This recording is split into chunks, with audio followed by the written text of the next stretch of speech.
Hi friends, good morning to all of you. जैसा कि हम लोग पार्ट 2 में एग्जाम्पल 20 तक पढ़े हैं, आज 21 से पढ़ेंगे। उससे पहले आप लोगों से रिक्वेस्ट है कि कभी भी अपने दिमाग में नेगेटिव भावना ना लाएं। जैसा कि सुशांत सिंह राजपूत के बारे में सुन करके मुझे भी बहुत बड़ा दुख पहुंचा है, क्योंकि एक होनहार एक्टर हम लोगों के बीच से चला गया। इस बात का बहुत ही मुझे दुख है और इसलिए मैं आप लोगों को बोल रहा हूँ कि आप लोग कभी भी अपने दिमाग में नेगेटिव भावना ना लाएं। ज़िंदगी है, चलते रहता है, सुख दुख आते जाते रहता है, आना ही है जाना ही है, रात के बाद तो दिन आता ही है। इसलिए सभी से रिक्वेस्ट है कि कभी भी आप लोग नेगेटिव भावना अपने अंदर ना लाएं और ये चीज़ हमेशा याद रखें, रुकना ही ज़िंदगी की जहाँ तक बात लोग बोलता है, अगर रुक गए तो वो ज़िंदगी नहीं होती है। अर्थात चलना ही ज़िंदगी है और जिस दिन रुकते हैं हम लोग उसे वही मौत है। तो कभी भी लाइफ में रुकने के बारे में नहीं सोचिए। यह ज़रूरी नहीं है कि अगर हमको वो सारा व्यवस्था नहीं मिल रहा है तो हम यह काम कैसे करें। रास्ता आप खुद बनाइए। जिस तरह से आप देख लीजिए, हमसे एग्जाम्पल लीजिए। आज क्लास ऑफ नहीं चल रहा है, लेकिन क्या मैं हार तो नहीं माना हूँ। आज भी मैं आप लोगों को वो चीज़ दे रहा हूँ, उतना ही दे रहा हूँ, उससे ज़्यादा ही दे रहा हूँ जितना मैं ऑफलाइन क्लास में दिया करता था। हाँ, अभी हमको इससे कोई बेनिफिट नहीं है, बल्कि अंदर से क्या कहा जाए, लॉस ही है। क्योंकि सारा इक्विपमेंट खरीदने में पैसा लगा। इस लॉकडाउन में 1 रुपया की इनकम नहीं है, फिर भी मैंने सारा चीज़ व्यवस्था करके इस रास्ते को मैंने पकड़ा है। लेकिन यह पॉजिटिव रिजल्ट देगा। अगर मैं ये सोच लेता कि ना ये नेगेटिव रिजल्ट है या नेगेटिव रिजल्ट आएगा, तो मैं करता ही नहीं। इसलिए सभी से रिक्वेस्ट है आप लोगों से कि कभी भी आप लोग अपने अंदर अपने दिमाग में नेगेटिव भावना न लाएं और कभी भी ये ना सोचे कि यहाँ से रास्ता बंद हो गया। नहीं, जहाँ से रास्ता बंद होता है, हो सकता है एक रास्ता बंद हो, 4 रास्ता खुले। तो इसलिए हम लोग अब क्लास पर भी ध्यान देंगे, लेकिन साथ साथ फिर एक बार रिक्वेस्ट करेंगे, कभी भी नेगेटिव भावना न लाएं। Thank you. और एग्जाम्पल हम लोग स्टार्ट करेंगे अब 21 से। एग्जाम्पल 21 में क्या कहता है देखेंगे हम लोग। एग्जाम्पल 21 में कहता है कि मेरे खर्च और बचत के बीच अनुपात 3:4 है यदि यह अनुपात 4:3 करना हो। देखिए, खर्च और बचत की बात कर रहा है। क्या कहता है? खर्च 3 तो बचत 4। अब इसी रेशियो को कहता है 4:3 कर दो। अब आप लोगों को एक याद होगा, रेशियो इन प्रोपोर्शंस में बतलाए थे, क्वेश्चन नंबर 23 जरूर देखा करिए। जो बोलते हैं कुछ कुछ परसेंटेज में, जैसे इसी में हमने 9 एग्जाम्पल दिया, उसको रेशियो से बताया है। चाहते तो हम आपको एक लाइन में परसेंटेज से बता सकते थे, ताकि नहीं बताए। क्यों नहीं बताए? ताकि हम चाह रहे हैं कि नहीं, वो चीज बेस मेरा कंप्लीट होना चाहिए। वो रेशियो एंड प्रोपोर्शंस बिल्कुल कमांड करिए आप लोग, ठीक है। उसको एक बार मैं फिर से देख लूंगा 9 नंबर को, ठीक है। और है भी वो क्वेश्चन रिपीटेड। तो उसमें हमने बतलाया था कांस्टेंट वैल्यू। कांस्टेंट कब बतलाए थे? जब किसी चीज में इंक्रीजमेंट हो और एक स्थिर हो। जैसे दूध और पानी का रेशियो दिया रहता था, उसमें दूध बोलते थे इतना मिला दीजिए, हाँ, अब रेशियो इतना हो गया, तो हम लोग क्या करते थे, कांस्टेंट पानी था तो पानी को कांस्टेंट करते थे, या मिल्क रहता था कांस्टेंट तो मिल्क को कांस्टेंट करते थे। लेकिन यहाँ पर देखिए, खर्च बचत, ध्यान देने की बात है। यहाँ पर अगर हम लोग कांस्टेंट करके बनाएंगे तो मेरा आंसर हमेशा गलत होगा। क्यों गलत होगा? क्योंकि मेरा इनकम कितना है, 3 और 4 7। अरे खर्च और बचत जोड़ेंगे तो क्या होगा, इनकम होगा। तो यहाँ भी 7, यहाँ भी 7। अर्थात हमने क्या किया, बचत कम कर दिया, खर्च ज्यादा कर दिया। अतः इस पर हमको ध्यान देने की जरूरत है कि यहाँ पर तो कांस्टेंट वाला बात ना है, और डायरेक्टली बनाएंगे। पहले 3 रुपया खर्च, तो अब कितना खर्च, 4 खर्च। कितना बढ़ा? तो 1 बढ़ा। कितना में? तो 3 में। इसलिए परसेंटेज इंक्रीजमेंट 331/3 अर्थात 33 होल 1/3%। नेक्स्ट क्वेश्चन 22 में कहता है एक कारखाने में प्रत्येक श्रमिक का वेतन 22-25 के अनुपात में बढ़ाया जाता है। वेतन सैलरी पहले 22 दिया जाता था तो अब 25 दिया जा रहा है, परंतु श्रमिकों की संख्या को 26.2/3% घटाया जाता है। क्या कह रहा है? उनकी नंबर को घटाया गया। नंबर को घटाने का मतलब देखिएगा ध्यान से, अगर पहले श्रमिक की संख्या अगर हम 100 माने तो अब कितना 22.2/3 को करेंगे तो 80/3 आएगा। इसको हम लोग करेंगे तो क्या आएगा 220/3 अर्थात पहले अगर 100 था तो अब हो गया 220/3 रेशियो। अगर हम 0 काट दे 5 से या 11 से, अतः रेशियो क्या जाएगा 15:15 अर्थात पहले अगर 15 लेबर थे या वर्कर थे, अब कितनी हो गए 11 हो गए। तब आपसे क्या पूछता है, पूरे वेतन की राशि में परसेंटेज वृद्धि या कमी बताइए।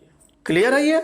तो देखिए पहले एक कर्मचारी को 22, टोटल कर्मचारी पहले थे 15 रुपया कितना दिया जाता था 15 दूनी 30, 15 दूनी 30 और 3 33। अब कितना दिया जा रहा है देख लीजिए 11×5 = 55 और 11 दूनी 22 और 5 27। अब देखिएगा ध्यान से, पहले 330 रुपया खर्च करना पड़ता था, अब 275 खर्च करना पड़ रहा है। तो वृद्धि हुई। किसमें वृद्धि हुई?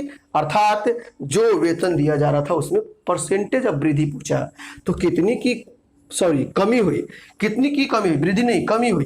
पहले 330 हो रहा था, अब 275। तो वही बोला कितनी वृद्धि या कितनी कमी परसेंटेज में, तो कमी हुआ है। तो कितना कमी हुआ है 55 का, कितना में 330 में गुने, आप लोग निकाल सकते हैं, ऑप्शन मिलेगा, मिला लीजिएगा आंसर। नेक्स्ट 23 में कहता है कि यदि आयकर 19% बढ़ जाए तो नेट आय 1% कम हो जाती है, आयकर की दर प्रतिशत ज्ञात करें। ये छोटा क्वेश्चन है, आप लोगों को बहुत डिस्टर्ब करता है और कभी कभी याद रखें क्वेश्चंस। अब मान लीजिए हम बोले हैं कि 100+ पढ़ाएंगे, क्वेश्चंस टाइप पढ़ाएंगे, मान लीजिए उसमें देंगे पढ़ा करके आपको, और उसके बाद फिर आप लोगों को बुक से चाहे और कहीं से हम लोग अपना देखेंगे।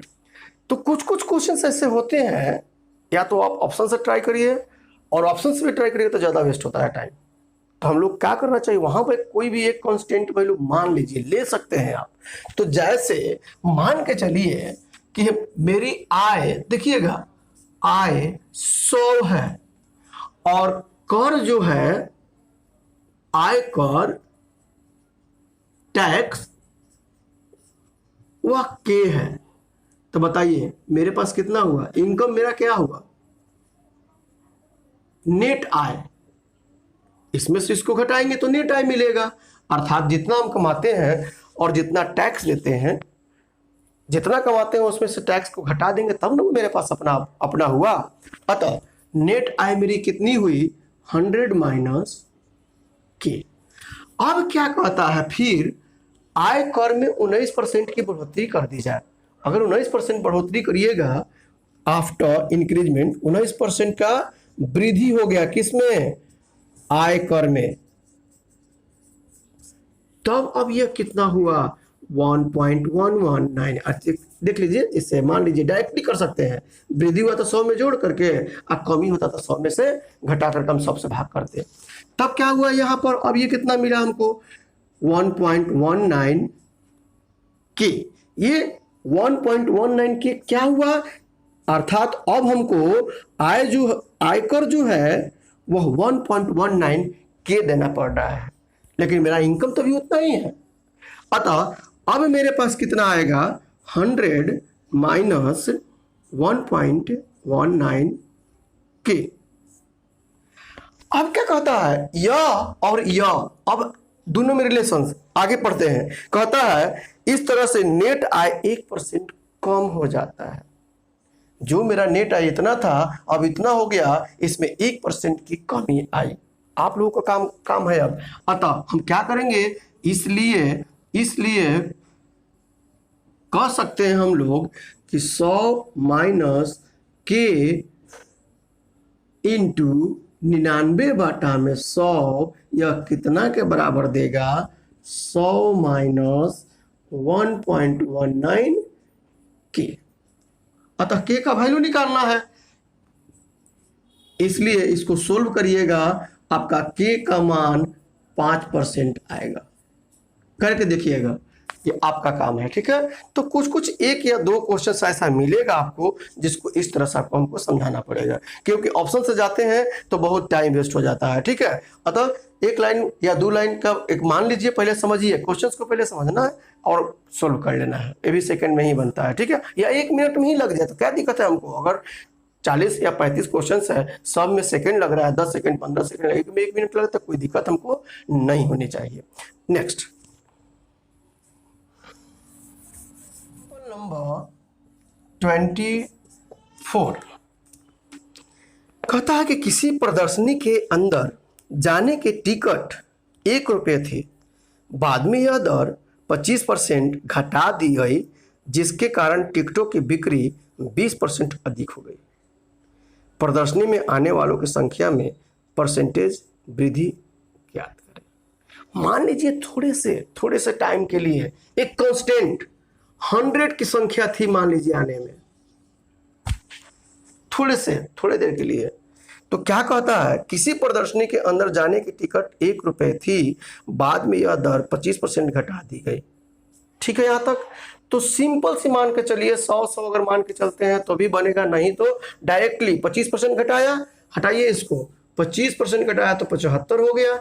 और फिर क्या कहता है, उसका वैल्यू में बिक्री 20% बढ़ गई, 120 हो गया।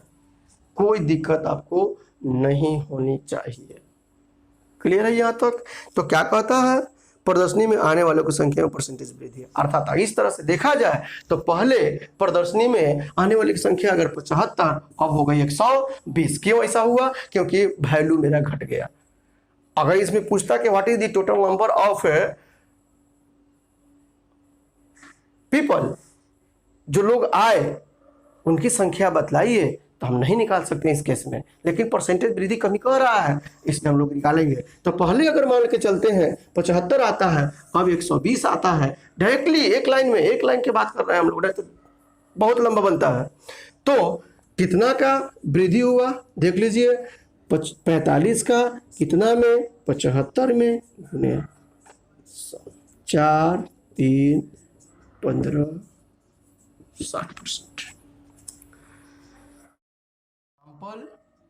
25 कहता है यदि एक की ऊंचाई, इस टाइप के क्वेश्चंस मैं पढ़ा चुका हूं, और वही बोले थे आप लोगों को, जैसे 9 नंबर क्वेश्चंस पढ़ाए थे आप लोगों को, कि वहां पर रेशियो से पढ़ाए थे। चलिए इस टाइप के अगर क्वेश्चन मिले तो आप लोग रेशियो से न बना करके एक लाइन में बना सकते हैं। देखिए क्या कहता है, यदि ए की ऊंचाई बी की ऊंचाई से 10% अधिक है, ए का कंपेयर बी से किया, ए की ऊंचाई बी की ऊंचाई से 10%, अगर इसको हम 100 मानते हैं तो इसको क्या मानेंगे, 110 मानेंगे।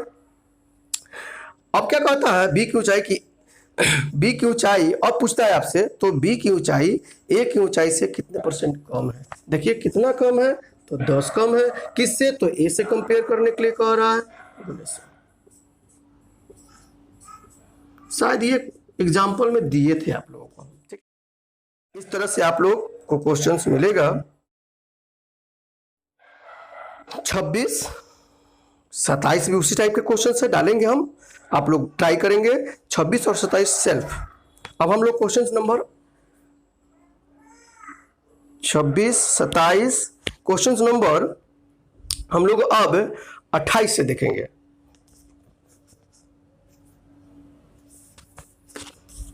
एग्जाम्पल 28,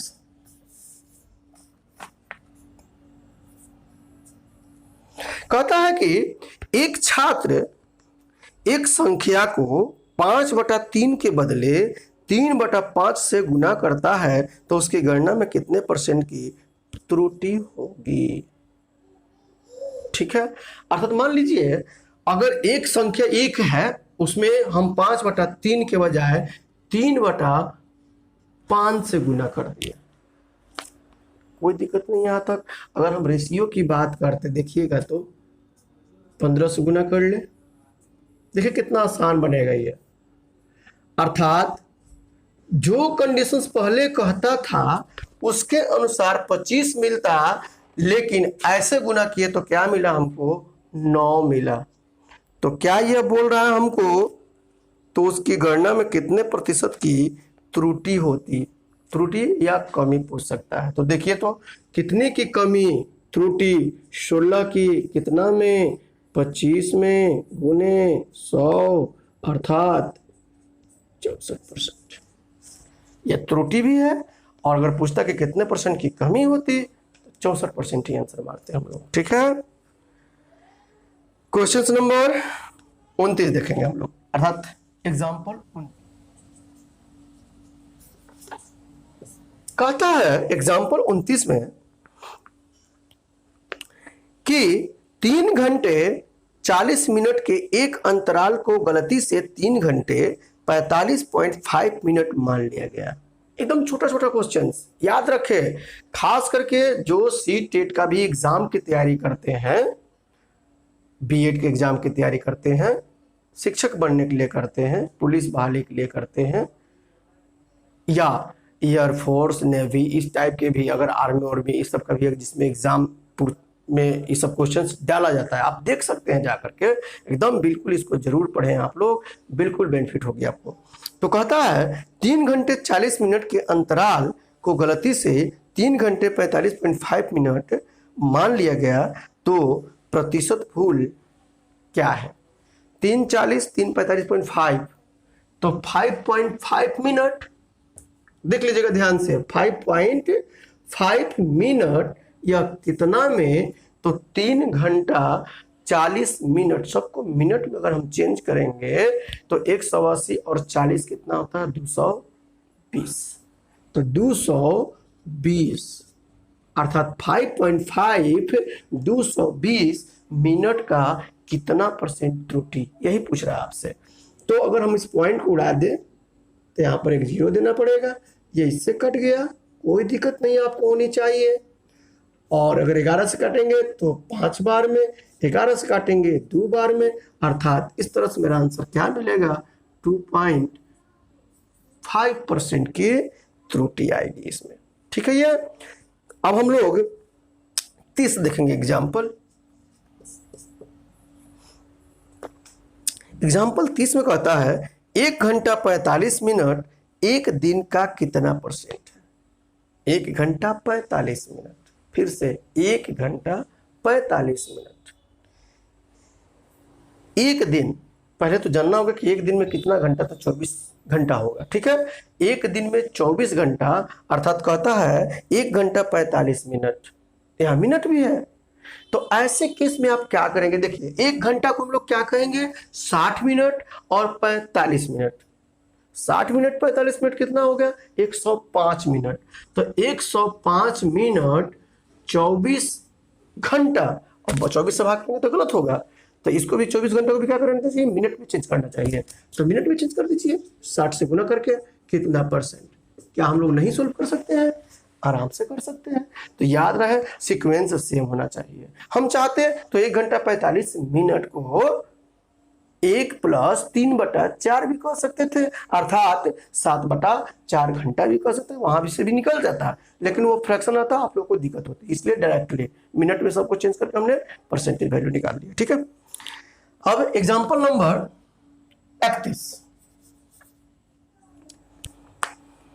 कहता है यदि A का X% B के Y% के बराबर है, इस टाइप में पढ़ाया हुआ है आप लोगों को, A का X% बराबर बी का y%, तो बी का z% कितना होगा। देखिए बी का फिर पूछ रहा है z% बराबर वाट। तो अगर हम मान के चलते हैं, देखिएगा ध्यान से थोड़े देर के लिए, ऑप्शन में क्या दिया है, yz बटा में x% ऑफ a, मतलब a से को रिलेट कर रहा है, तो हम b का वैल्यू डाल देते हैं एक रूप में। तो यहाँ b बराबर हम लोग अब डायरेक्टली कर रहे हैं, परसेंटेज में कट जाएगा यहाँ पर, तो इसलिए b बराबर क्या आ जाएगा, x ax divided by y। इसमें कहीं से कोई दिक्कत नहीं है। तो अब यहाँ पर हम लिखते हैं ax बटा में y गुने z बटा में 100, या परसेंटेज लिख देते हैं, कोई दिक्कत नहीं। तब क्या कहता है, ऑप्शंस में दिया हुआ है, क्या दिया हुआ है देखिएगा, कहता है yz, पहला option yz by x, by x तो कहियो नहीं होगा क्योंकि बाई तो y है। तो बी में कहता है zx by y percentage of a, ये सही लग रहा है हमको, अर्थात क्या आंसर जाएगा कि इसलिए कह सकते हैं xz by y percentage of a। इसको भी सोल्व करिएगा तो यही आंसर आएगा, अर्थात राइट आंसर यही जाएगा। इसी में आप स्टूडेंट सब क्या करता है, कंफ्यूज करके गलत मार्क के छोड़ के चला आता है, तो ऐसा नहीं होना चाहिए, ठीक है। अब हम लोग 32 देखेंगे एग्जाम्पल।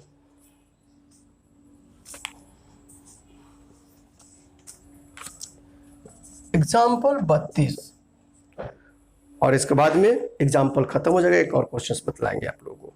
कहता है 1 घंटे का y% 1 मिनट 12 सेकेंड है। 1 घंटे का y%, देखिएगा 1 घंटा मतलब 60 मिनट का y% कितना है भाई, तो 1 मिनट 12 सेकेंड मतलब 72, ये सबको सेकेंड में कर दिए तो सेकेंड। तो क्या पूछा है आपसे, तो y किसके बराबर होगा, इसलिए y बराबर क्या कहेंगे हम लोग, 72 गुने 100 डिवाइडेड बाई 60 12 120। कोई दिक्कत नहीं होना चाहिए आप लोगों को, देख लीजिएगा। आगे क्या कहता है, यदि ए बी से, देखिए example number 33,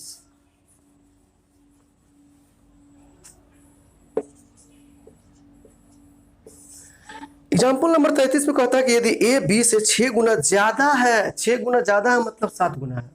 A ratio and proportions आप लोगों को याद होगा, बार बार रेशियो एंड प्रोपोर्शंस बोलते हैं, उसमें एज का प्रॉब्लम पढ़ाए हुए थे और उसमें बोले थे कि मोर देन 1 का it means we have to add 1, ठीक है। तो यही पर बात कर रहा है, ए बी से 6 गुना ज्यादा, इसका मतलब क्या, ए बी से 6 गुना ज्यादा है। अगर यह एक, अगर हम इसको 6 लिखेंगे तो गलत होगा, ये नहीं कह रहा कि ए बी से 6 गुना है, अगर 6 गुना कहता तो सही था, लेकिन 6 गुना ज्यादा एक मतलब 7 गुना है। तब क्या होगा, एक बी का वैल्यू 1 तो ए का वैल्यू 7 होना चाहिए। तो बी ए से कितने % कम है, बी का कंपेयर किससे कर रहा है, ए से कर रहा है। तो कितना कम है, पहले देखिए इससे 6 कम है, किससे, ए से, तो 7 गुने निकाल लीजिएगा, ठीक है। और इस तरह से हम लोग, अब एग्जाम्पल आप लोगों का खत्म हो चुका है। इस तरह से हम अब पार्ट 4 में जो आप लोगों के पास बुक है या पेज है क्वेश्चंस नंबर 1 से, अब पार्ट 4 में आपको मिलेगा। थैंक यू, और वीडियो को सब्सक्राइब करना ना भूलें, लाइक शेयर जरूर करें आप लोग। और फिर एक बार रिक्वेस्ट करेंगे, नेगेटिव भावना नहीं आनी चाहिए, हमेशा आपको पॉजिटिव भावना लाना है अपने अंदर, और वीडियो पूरा देखिए। Thank you for that.